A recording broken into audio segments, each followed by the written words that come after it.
ఆదివారం వచ్చిందంటే ప్రతి ఇంట నోరూరించే మాంసాహార వంటకాలు ఘుమఘుమలాడతాయి. కానీ నిజానికి ఆదివారం మాంసాహారం తినకూడదని పురాణాలు చెప్తున్నాయి.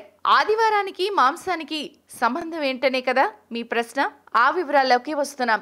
మన దేశాన్ని పాలించిన బ్రిటిష్ వాళ్ళు తమ ప్రార్థనలకు కావాల్సిన ఆదివారాన్ని సెలవు దినంగా ప్రకటించుకున్నారు. మనం కూడా దాన్నే సెలవు దినంగా పాటిస్తూ సెలవు రోజుల్లో ఎంజాయ్ అనే పేరుతో మద్య మాంసాలు తింటున్నాం. నిజానికి ఆదివారం సూర్యుడికి సంబంధించిన వారం. దీన్నే రవివారంగా అంటాం.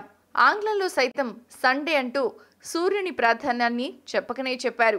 జ్యోతిష్య శాస్త్ర ప్రకారం ప్రత్యక్ష నారాయణుడు అయిన సూర్యభగవానుడు ఆరోగ్య ప్రదాత. అనారోగ్యాలున్న వారిని ఆదివారం నాడు సూర్యభగవానుడిని పూజించమని అర్థం. ఆ స్వామికి సంబంధించిన స్తోత్రాలు పఠించమని చెప్తారు. అంతేకాదు వైద్యులు సైతం ఉదయం సాయంత్రం వేళలో ఎండలో ఉండటం వల్ల ప్రయోజనాలు పొందుతారని చెప్తారు.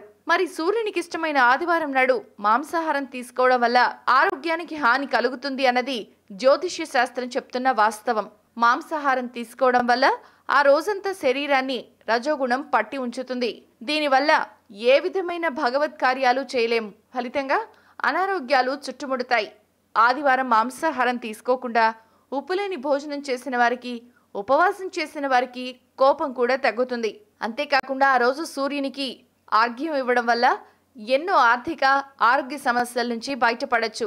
కావాలంటే 7 ఆదివారాలు మాంసాహారం మానేసి సూర్యునికి సంబంధించిన స్తోత్రాలు చదవండి, మితాహారం తీసుకోవడం, సూర్యోపాసనం చేయడం లాంటివి చేయండి. మీ ఆరోగ్యంలో వచ్చే మార్పులను మీరే గమనించవచ్చు. పైగా మాంసాహారం తినేవారు 7 ఆదివారాల పాటు మాంసాహారానికి దూరంగా ఉండటం వల్ల వచ్చే ప్రమాదం లేదా నష్టం కూడా ఏమీ ఉండదు. ప్రాచీన రహస్యాలు, ఆచార వ్యవహారాలు, శాస్త్రీయ విశ్లేషణల సమాహారం మీ తాళపత్రం.